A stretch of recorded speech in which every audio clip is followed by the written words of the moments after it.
Yo, what up, fam? Welcome back to the Memebloc podcast, the Memebloc Weekly Banter. I'm Chris. Welcome back. Just took a little sip of something, a little bit of a beverage I got with me, but I just kind of wanted to actually make this episode more of like the reflection of thoughts, kind of like to be honest, on video games, just where they've come from, and it's just really impressive. I'll tell you a story as to why I'm thinking about this right now. As of right now, what is it? The 20th or something. It's like October 20th or something. And currently going on in China is the League of Legends World Championships. And it's what is that? Well, it's a video game. It is played with international clubs that represent regions of competitive play at this one video game. It's really cool to just see that kind of events like this are just coming up all the time. And it just made me think, in conjunction with Valve, the company Valve, coming out with the Dota 2 international tournament and subsequent seasonal majors, it was just interesting to really think about how far these video games have gone and how far and where they're going and where they started. It's really cool. When you think about games now, let's sit and think about games. When you think about games right now, you have genres that are coming up that probably were never, maybe they were never thought of before. I know survival horror has been around a while, but it's kind of it's kind of cyclical. It was around for a little bit and then it was gone and then it came back with some different things. Shooters have arisen in a completely different manner, and you have these deathmatch survival shooter kind of games like PlayerUnknown Battleground and stuff like that. You have these, I won't say simulator games, but they're your Minecraft, your stuff like Minecraft or or ones where you just set up a home base, you go out and you cultivate things, you come back, very very Second Lifey,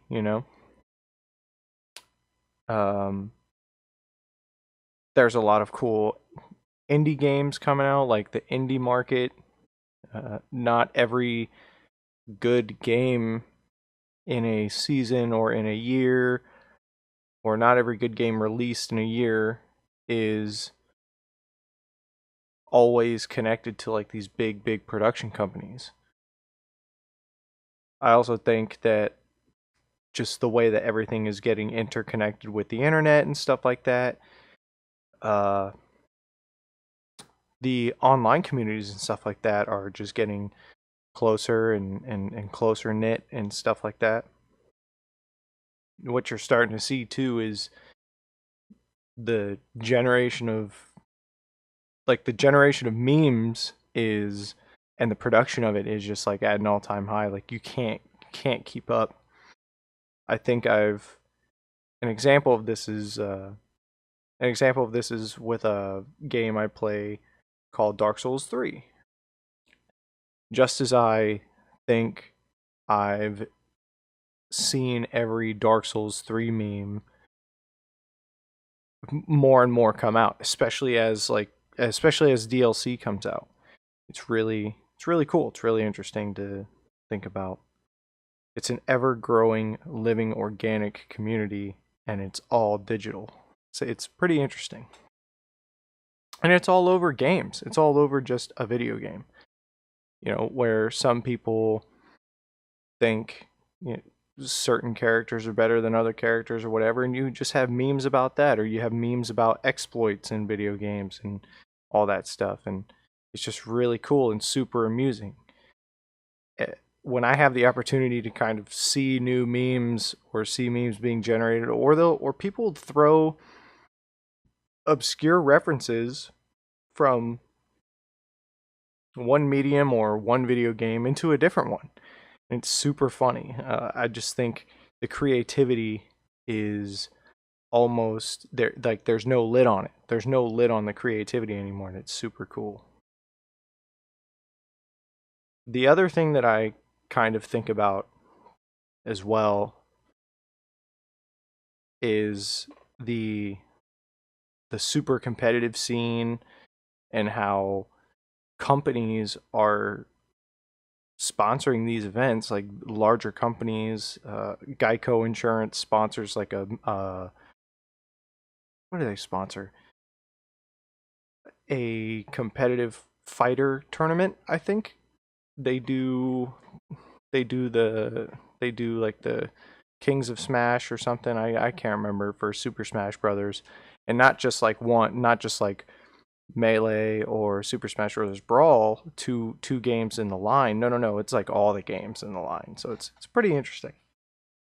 Super cool. You're seeing, Acer, a computer company or whatever. You're seeing Acer support the League of Legends World Championships, and that's cool too.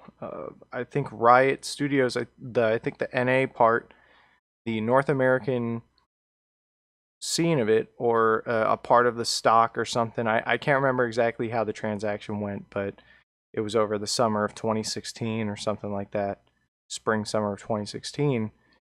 Disney purchased the like stock or the majority, like they have majority in Riot Studios. So now you have like Disney staff, and you have stuff like that. You have Disney production behind a video game. So it's super cool. I think the other super cool thing that is coming out of this is that there are people that are making a living off of just playing video games. Some of the highest paid people, these guys are millionaires, and all they're doing is playing video games. They're not necessarily in the production companies or whatever, the companies creating these games. No. They're just competitors, or they're streamers, or and you could argue that maybe they're saying, or they're claiming to be entertainers, and that maybe they offer more than just, you know, talking over video games or something. Maybe they have a good editing staff, and maybe they come up with comedy and all that stuff. But yeah, I think the base of the meme is these guys and girls make their living. They're making pretty nice careers off of just playing video games. What you're also seeing, and something that I kind of take part of, and see the mirroring of itself, is being fans of these people, and being a competitive gaming fan, and also the parallel that is to being a professional sports fan. One of my favorite teams in the United States is the Cincinnati Bengals in the NFL or whatever, uh, and I enjoy watching them. I have favorite players on that team. I have players I don't like on that team, and I'm seeing the same enthusiasm, or the same energy levels, or same fan devotion to these competitive video game teams. and it's just like that in itself is just a crazy meme in my opinion. I just think that the fact that you're seeing video games go from like this trivial hobby to going full circle and becoming this giant industry to include competitive teams and sponsorships and stuff like that. You know, like there could be companies out there that debate, oh, what do we sponsor the Golden State Warriors? Do we sponsor Team Solo Mid, or do we sponsor whatever, you know, this other weird gaming team? Like, who do we sponsor? And it's crazy that like these teams, these sports, these esports teams, these competitive video game teams are now on that level. It's it's impressive. I think also that making that meme, right, of making a living off of video games and just playing video games goes against the pastime of the United States. You know, you kind of go to college, get a job with your college education. You know, and you kind of live out the American dream. You know, wife, kid, dog, house, white picket fence. But the means of making that dream happen was never to be like, you know, oh my, I'm setting up my son to be a professional gamer. Like that was that I don't think that ever came out of a parent's mouth back then, you know, like in in in time past, you know. It was always like, oh, I'm sending my kid to this school. I really want him to be a lawyer. I want him to be a doctor. I want him to be all of these other things. But now it is very much a possibility to have a family like groom their kids to be professional gamers. And that idea is very unusual to me. But it's also it's also kind of exciting. I don't know. It's you're gonna see. I think one of the things for me is that as long as talent is being unlocked, and by that I mean as long as people are able to hit their potential and break potential thresholds in whatever they do. You know, for some it might be video games, for others it might be powerlifting, for others it might be running, and for others it might be being a competitive eater or being a the world's fastest basket weaver. Like I don't care. Like what I'm getting at is that like people find their passion and that people unlock their potential through their passion, you know.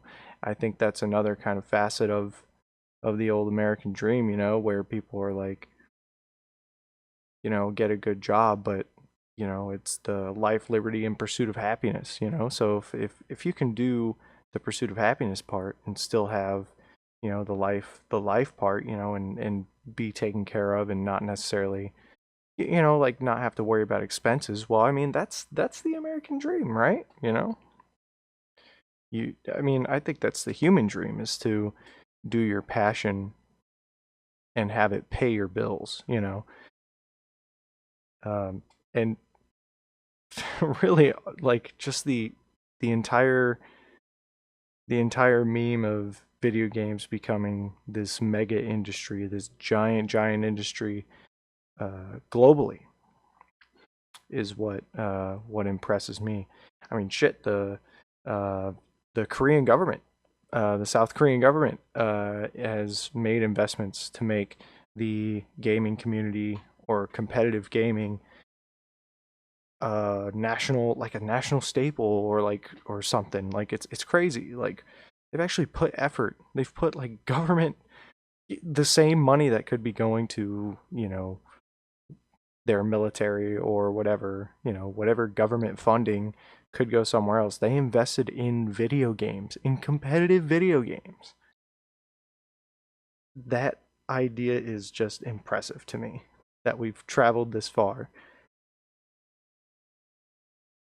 I think that's about it. I just kind of wanted to get a little bit of a video game ramble going on, and just how interesting it is, and just to see where it is, where it's going, and I I hope you enjoyed. I hope you enjoyed my musings. If you did, let me know. Let me know in the comments, wherever this is. Let me know on Twitter. Let me know on the Facebook page. Everything is at the Memebloc, and this is going to be on the memebloc.com, and it's also on the podcast app, and it's also on Google Play at the Memebloc Weekly Banter. And we also got meme gear out, so check out the earbuds, fam. Thanks for listening, and have a good one. Bye bye.